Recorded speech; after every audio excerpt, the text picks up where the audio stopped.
What do you want in life? What's my purpose in life? Why am I here? What do I love? What am I passionate about? How many people can genuinely answer, this is my purpose in life? Very, very few people. Once you're clear with your purpose, you know what to concentrate on, and you know what to direct your finite amount of energy towards. If you're conditioned, it's because you have allowed yourself to become that.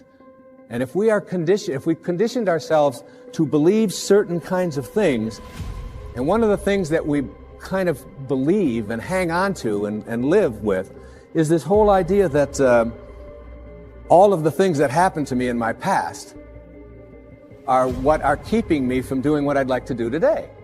So we hang on to these things and we fill ourselves with blame.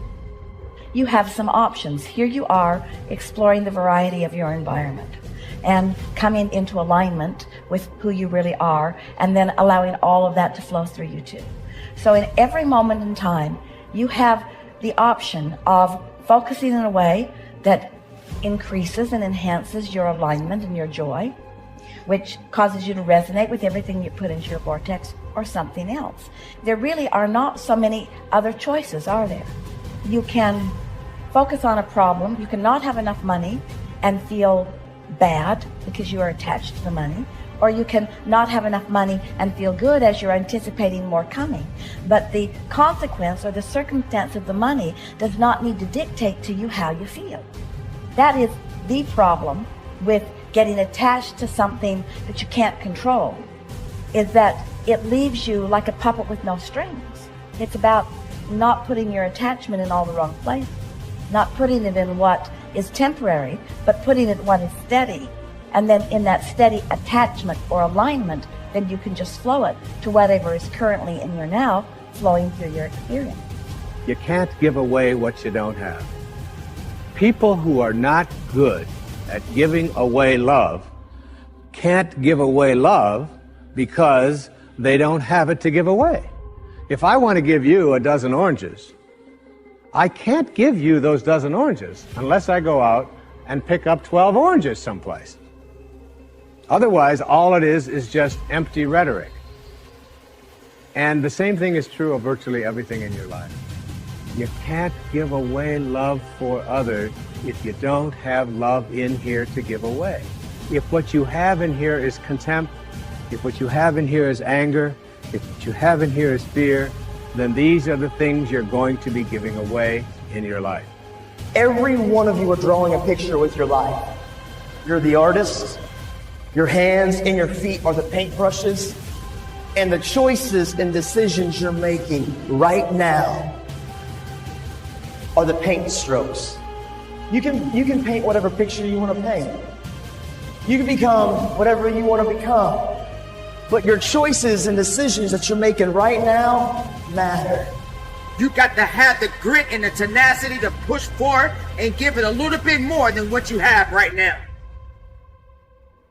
Don't wait for the perfect timing. The perfect timing is never going to come because there's no such thing as perfect. There's never going to be a day where you wake up and you're like, this is the perfect day for me to finally change. All the things have lined up. My inbox is completely clear. I have nothing to do today. There's no distractions. The kids are finally perfectly on their own. Oh my gosh, my husband or wife is finally perfect on their own. Everybody is healthy around me. Everything is just perfect. The day is sunny and bright. And oh my gosh, look at all this gold that just happened to appear in front of me. It's not going to happen like that. You need to say, okay, there is never going to be a perfect time. So you need to set a D-Day, literally a day in which you say, that's the day. And then you need to marshal all of your motivation, all of your ability to learn and develop skills as fast as you can before that day. But when that day comes, that's D-Day. That's the day that you go. That's the day that you quit. And that has to be a real date for you. And you mark it on the calendar. That's the day you quit the thing. That's the day you walk out. That's the day that you leave that situation that is not healthy or satisfying or good for you or your soul or the people around you. That you have to have that date. It has to be scheduled or you'll never do it. You'll just keep saying, oh, one day things are gonna be, the people who say one day, they end up at the end with a collection of days that were so far from perfect that they're in a state of misery now. They never landed in the land of their dreams, because they were always marching in something that was miserable to them, right? At some point, The only way that life changes is that you change your course. And don't wait for a perfect day. So what's your date? People who earn large incomes aren't lucky, and they're not crooks, as those without money are so fond of pretending, nor are they endowed with more brains or talent necessarily than their friends and neighbors, nor are they privy to occult secrets, and only a very few were lucky enough to have had rich fathers or grandfathers. Most of the people earning the big incomes today started the same way you and I did, and most other people. The only difference between the men who earn big incomes and those who earn small incomes is that those earning big incomes decided to earn more. They're the people who made it their business to earn more. You see, people do what they make up their minds to do. So get rid of the ancient superstition once and for all that people who earn big money are special people, are lucky, or get the breaks, or had money to begin with, or knew someone, or are smarter, or anything else. These are alibis. They can all be disproved 1,000 times. The reason there are so many of these alibis around is that men who fail to make the grade financially are seldom honest enough to just admit that they really didn't try and keep trying. So in order to justify their failure, in order to remain seated, they dream up and pass along these old alibis. We're all self-made, but only the successful will admit it. The commitments we make to ourselves and to others, and our integrity to those commitments, is the essence and clearest manifestation of our proactivity. It is also the essence of our growth. Through our human endowments of self-awareness and conscience, we become conscious of areas of weakness, areas for improvement, areas of talent that could be developed, areas that need to be changed or eliminated from our lives. Then, as we recognize and use our imagination and independent will to act on that awareness, making promises, setting goals, and being true to them, we build the strength of character, the being that makes possible every other positive thing in our lives. It is here that we find two ways to put ourselves in control of our lives immediately. We can make a promise and keep it, or we can set a goal and work to achieve it.